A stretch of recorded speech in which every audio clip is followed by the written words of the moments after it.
Olá, boa tarde. Quinta-feira, 2 de maio, o Senado agora está começando.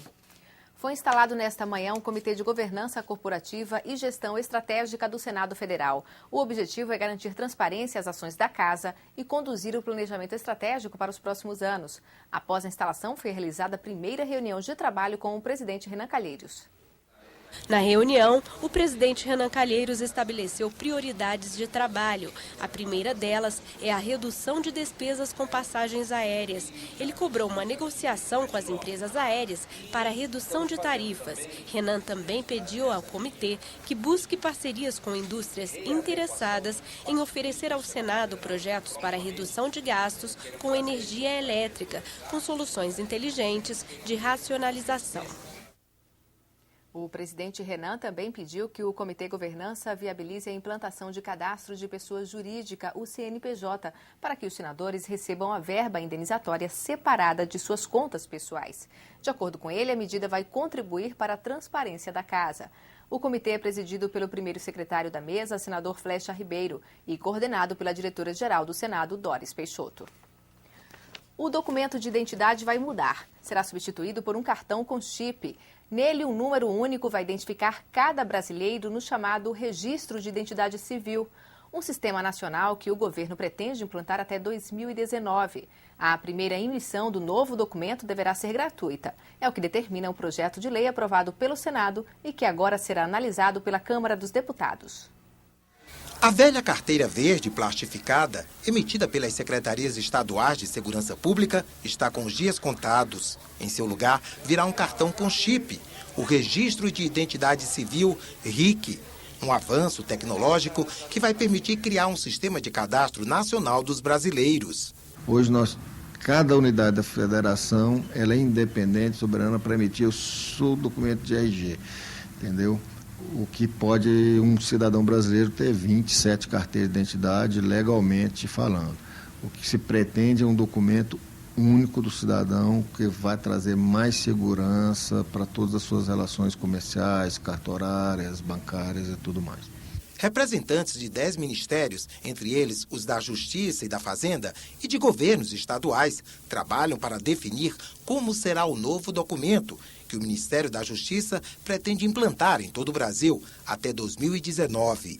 Ele depende de alguns investimentos em tecnologia, alguns investimentos nos órgãos de identificação, para que ele possa dar certo. Alguns estados e o Distrito Federal já utilizam um processo informatizado para a coleta de impressões digitais. O interessado espera em média 10 dias para receber o RG, prazo que pode aumentar com o novo modelo.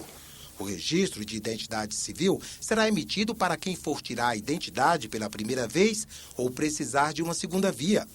O Conselho Gestor ainda estuda se os atuais documentos permanecerão válidos ou se deverão ser substituídos. O custo do novo documento pode variar de R$ 40 a R$ 80. Hoje, a primeira impressão da identidade é gratuita.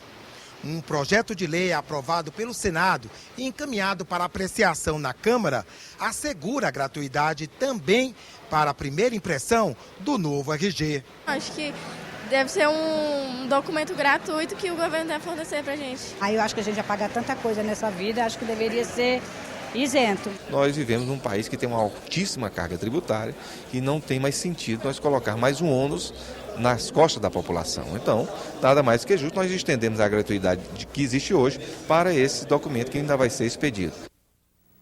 O Dia Internacional do Trabalho, comemorado ontem, 1º de maio, também relembrou os 70 anos da CLT, Consolidação das Leis do Trabalho. Para juízes e advogados, ela precisa ser atualizada. Já a flexibilização dos direitos não é consenso. Entre os trabalhadores, as reclamações são antigas. Acho que o salário devia ser um pouquinho melhor para a gente comemorar mais um pouco com a família.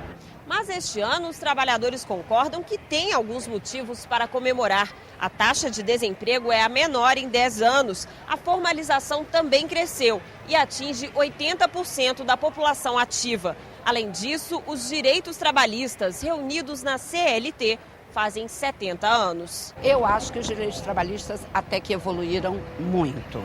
Eu acho que a gente deveria lutar por mais vantagens no trabalho. O que seriam? Creches, para as mães que trabalham, que não têm onde deixar os seus filhos, já seria uma grande vantagem. A consolidação das leis trabalhistas reúne direitos como a jornada de 8 horas diárias, hora extra, FGTS e aposentadoria, conquistas confirmadas pela Constituição de 1988. E como não lembrar das domésticas, que este ano passaram a ter os mesmos direitos que os trabalhadores comuns? Os direitos das domésticas agora, né? Que é mais importante, que eu acho pra mim, né? A senhora é doméstica? Sou sim.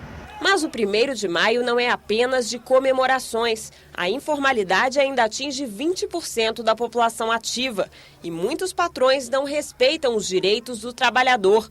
O resultado são os mais de 2 milhões de processos que a Justiça do Trabalho recebe a cada ano. O presidente do Tribunal Superior do Trabalho considera que mesmo após 70 anos, muitos princípios da CLT ainda são atuais, mas defende mudanças no texto. Terceirização. Nós não temos uma regulamentação sobre terceirização. Não temos.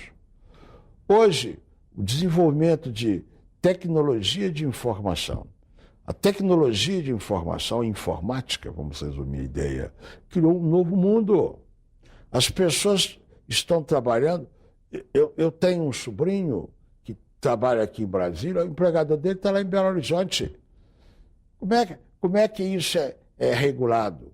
A CLT não prevê isso. Os empresários são maioria entre os clientes do advogado Luiz Gustavo Mulha. Ele conta que o setor privado pede a flexibilização dos direitos trabalhistas para reduzir os custos na produção. Qual seria o pontapé inicial? Seria a gente rever efetivamente os impostos em cima de cada salário. Então eu falo o quê? O imposto de renda, o INSS. Porque tudo isso, além de eu ter que pagar para o empregado, você fala, mas você está pagando para o empregado, está sendo descontado do empregado. Sim, mas eu também tenho a contrapartida do empregador. Eu não posso esquecer que eu tenho 8% de FGTS. Eu não posso esquecer que eu tenho 50% de multa de FGTS. Ah, mas o trabalhador recebe 40%, sim. 10% fica retido como um imposto.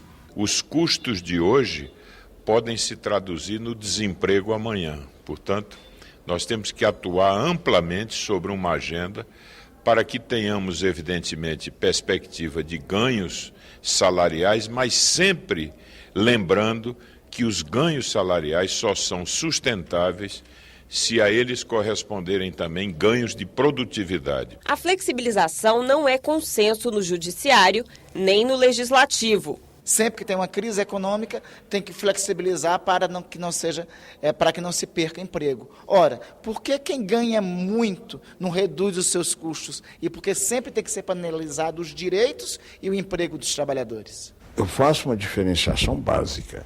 Quando eu falo que a CLT precisa de ser atualizada, eu não quero dizer que a CLT deve ser flexibilizada. Os direitos trabalhistas são flexibilizados.